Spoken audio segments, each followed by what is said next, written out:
Ladies and gentlemen, boys and girls, worshippers of all ages, welcome to YouTube. My name is SeaRaptor, and it's time for more Scuttlebutt. This week's game is brought to you by Tier 9 British battleship HMS Lion. I am currently in the process of grinding out 3 different lines at Tier 9. British battleships, Russian battleships, and Italian cruisers. The battleship lines I've left for long because I just don't enjoy battleships all that much, and I really do not enjoy Lion. And yet, I still managed to find a way to have a decent game in this ship here on Hotspot. Lion has a few things going for her, right? Her stealth is not bad. When you rig her for full stealth, she's touchy. She's hard to find. Her HE shells, of course, British battleship HE is just ridiculously trolly. It hits like trains. It lights fires all day long. Her AP shells are irritating. Most British battleship AP shells are really only usable at mid-range or closer. Other than that, this ship feels like it's made of butter. She eats damage, hordes and hordes of damage from any angle you can imagine, and maximizing that ridiculous super heal is about the only way you can really get a good game out of her. Her AA is also really solid. Anyway, enjoy this game. I probably make some stupid moves here with this ship, but whatever. I managed to live to the end, so spoiler alert. Anyways, what's going on in Shooty Boats? I'm going to give my usual weekly shout out to the NA Forum Contest of the Week. Follow the link down below. Go participate in whatever forum contest that the community team has got running, and win you some free loot. Could be some camos, possibly some free time. Occasionally they go a little above and beyond. You get something nicer. But there's always a chance at free stuff just for participating. This past weekend, I had the fortune of going up to Austin and live casting Shipstorm 6. With the Wargaming crew there in Austin. The event was a blast. We obviously, if you were watching the live stream on the main World of Warships channel, you saw we had some technical difficulties. We got about 50 minutes into the stream. Myself and Kami Samurai, Femininely was there as our producer running the stream, and I think we had a power surge. I don't know. I went back and watched the VOD of this, and it looked like we had something. But the way they have that set up working is that the 2 streaming PCs feed a production machine. The production machine then ties all the audio together and the visual, and then feeds the streaming PC, which then sends it on out to Twitch or YouTube or wherever. The production machine died. Literally midstream, just took a dump and died. And originally it just cut out on the audio. And then after we were troubleshooting and rebooting it, then it wouldn't spit out anything. You got no video and no audio. So we lost over an hour of the tournament while we felt our fallback plan was we ended up going to Fem's apartment, where I basically sat at her setup where she streams from home and did the rest of the tournament from her chair, which was weird. Really weird, probably for her and for me. I was glad to be able to do the tournament. Tournament was a blast. Omega Lull won. The EU team, one of the EU teams won the bracket, and we had 2 NA teams finished in second and third. That was Sif and Ayaya. And the event was just such a blast. If you got to play in it, thanks for playing. If you came and watched and hung out with us, thanks for sticking through all the technical problems, and I hope you enjoyed the cast. The next Anchors Away event is coming up next month as the tour visits USS Hornet in Alameda, California. Hornet is a ship that I've always wanted to visit. I'm very positive my grandfather did at least one tour of duty, one deployment aboard this ship. Unfortunately, I'm not going to be able to make it to San Francisco in January. Just not looking good. But if you are curious what an Anchors Away event looks like, I posted a video about my USS Texas experience from October. I'll link that down below if you want to go check that out if you're considering going. I can't recommend these enough. Just go. If you live in San Francisco or you're willing to travel, you want to see the museum, you want to meet the new community people, the new community managers at Wargaming NA, and I'll talk about that in a minute. Definitely please go to Hornet and have a good time. They're great events. 8/11, of course, dropping last week means that it's the New Year's / Christmas / holiday patch.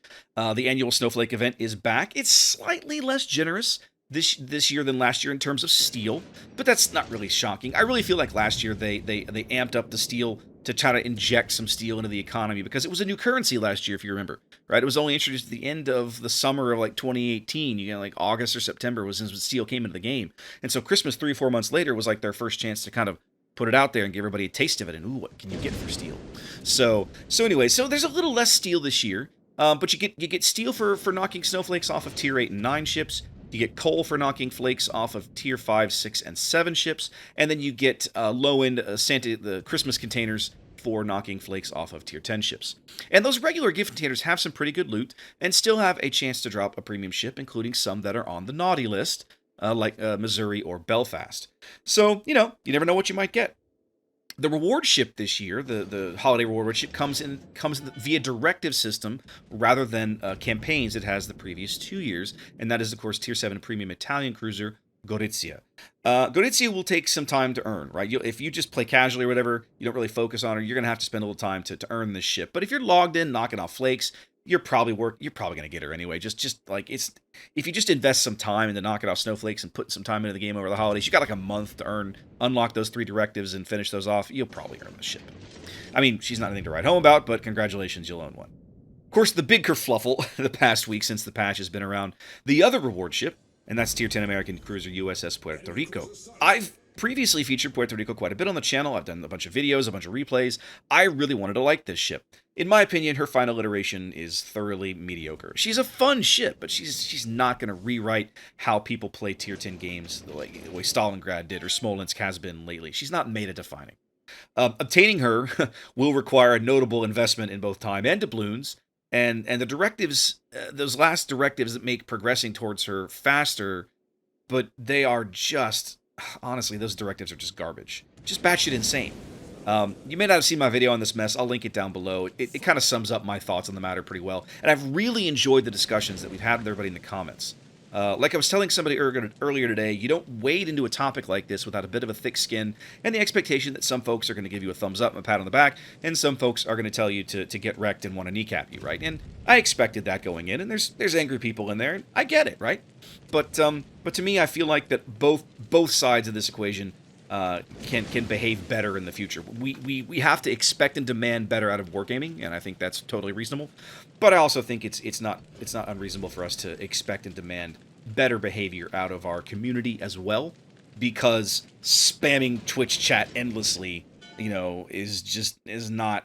It's all it's just gonna do is get you a Twitch ban, right? It's gonna get you a chat ban. It's not gonna get meaningful feedback out of that, right? So if you want to leave these guys meaningful feedback, email, forum post, tweets, direct contact with your community, your community managers in your region. Like that's how to make your displeasure known. Don't go to the Twitch channel and spam endlessly. That's just, you're not going to get anywhere. You look like a child. So just please don't do that. There's a lot of events going on this patch. Anyway, so including a new shipbuilding theme collection that you can only progress by working on the relevant directives and missions. Unlocking Gorizia will give you a leg up on that. You'll get you started on a series of missions that you'll earn a bunch of those little shipbuilding containers, and finishing up the stages of the collection gives you some premium time. So there's some investment there. If you can unlock a Gorizia with about a week to go or so before the next patch in mid-January, then you can play the first mission to unlock everything else, and then just play the game regularly and probably earn some premium time. I'll link the patch notes down below. Have a look for yourself and get educated. Devlog posts. Indomitable is back in testing. I'm not going to lie, I have no idea where they're going with this ship.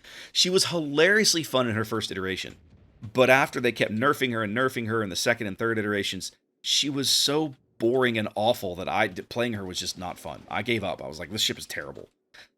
British heavy cruisers are getting some tweaks to their hydro. They're going to more traditional cruiser hydro, longer range, shorter duration, kind of more like you find on every other cruiser in the game, except German cruisers, of course. And they're still playing around with the shell values and ballistics for most of the guns in the British heavy cruiser tech tree. Both shell velocities, penetrations, flight times, all these kinds of things are still being kind of messed around with. There's a new round of submarine testing on the horizon with some pretty radical changes. They've removed submarines from the surface game entirely. A sub is now always submerged, but can vary its depth. They've swapped the oxygen mechanics for some kind of battery mechanics. We don't know what any of this look like yet. I'm just kind of telling you what's in the article. I may have to make some time to participate in this round of testing if I can.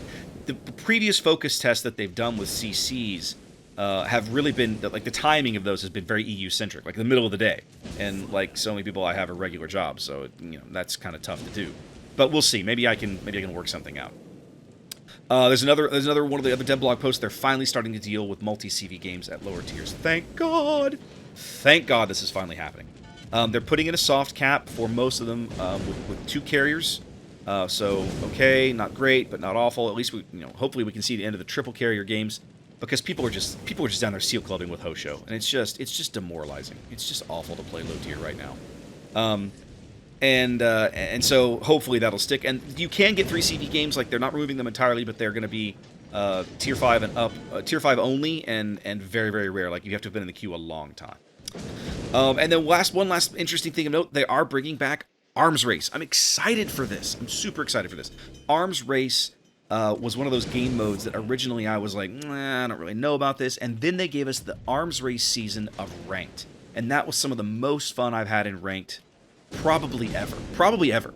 And I'm just keep hoping and wishing and praying and crossing my fingers they'll bring this back. And it seems like soon TM they're going to get back to Arms Race being back in the game with some changes. Of course, they're making some tweaks to it, as you would expect.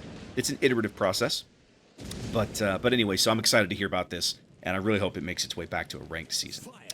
Some more personnel updates here on NA. We have another new face joining the NA community team. This time, it's a gentleman named Hapa Fodder, a retired CFC, Chief Fire Controlman of the United States Navy. Served on a variety of ships. Talks about this in his intro forum post. I'll link down below. Including a couple of LHDs, which I thought was interesting because during my time when I was working for NAVSEA, I helped work on the redesign of LHD 8, which was USS Macon Island. The first 7 LHDs were designed with the old 600-pound Navy steam plants, and when they went to build LHD 8, they decided, you know what, we're going to rip out all this steam, and we're going to put in gas turbines. Well, that's great. It makes the ship very, very fuel efficient, but it means that all of your auxiliaries, all your power generation and your air conditioning and your water making and all this stuff that used to run off of steam now has to run off of something else, most commonly electricity. So it means you have to do a lot of redesign in the engineering spaces. So that's I spent a significant amount of about a year of my career in Washington D.C. working on those, which was a lot of fun. But anyway, it's good to see the NA team kind of slowly coming back to full strength. So drop by, wish him a Merry Christmas, wish all of the NA staff a Merry Christmas and a happy holiday season. Please, please, please. These guys work really hard for us.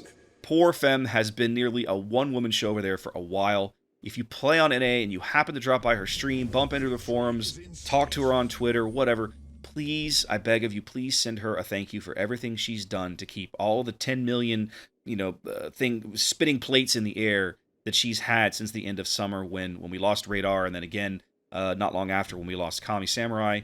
Like, she's been drowning. And doing a great job just keeping the important things afloat, but she's just needed help for a while, and she's done a brilliant job keeping things moving. So please go thank all of them, but please give some extra special thanks to Femininely this year. She has more than earned it. Looking ahead to my schedule over the holidays, I'll just kind of keep you guys on what's going on. This video is going to come out on Tuesday the 17th of December. I am doing my regular stream tonight, as usual. That'll be 7 to 10 U.S. Central Time, 8 to 11 Eastern, what is that, 5 to 8 Pacific? I may stream a little on the weekend. I haven't yet decided. I've kind of got this idea in my brain that I might get up a little early on Sunday and stream for 3-4 hours, kind of, 9 to 1 or something on Sunday. Or I haven't decided. I'll keep an eye on Twitter. I'll let you guys know. But it'll be probably a morning or early afternoon thing if I do it. I do not intend to stream the entire week of Christmas or New Year's. I'm going to be out of town visiting family. It's just not going to happen. It's not going to happen. I may get some videos published. I'll still be playing off and on, working on holiday directives. I can pack up the microphone and take it with me. I might do some recording and do some battle reports or something. I don't know. We'll see what happens. So there may be some videos over the holidays. There may not be. Anyways, don't worry about it one way or the other, guys. I'll be back after the first of the year, along with everybody else. No matter what you do, guys, whether you're staying at home, whether you're traveling, whether you're playing Warships, whether you're not over the holidays, be safe. Be safe. Have a great holiday. Always, always, always take whatever steps you have to take to make sure that you get home to your family and your loved ones in one piece. That is the single best gift that you can give them at any time of year, regardless of the day or the season. All right, guys, that's it for me, probably from 2019. I will talk to you guys again soon, probably in 2020. So have a great holiday season. Happy New Year. Be safe out there, and I'll catch you next time.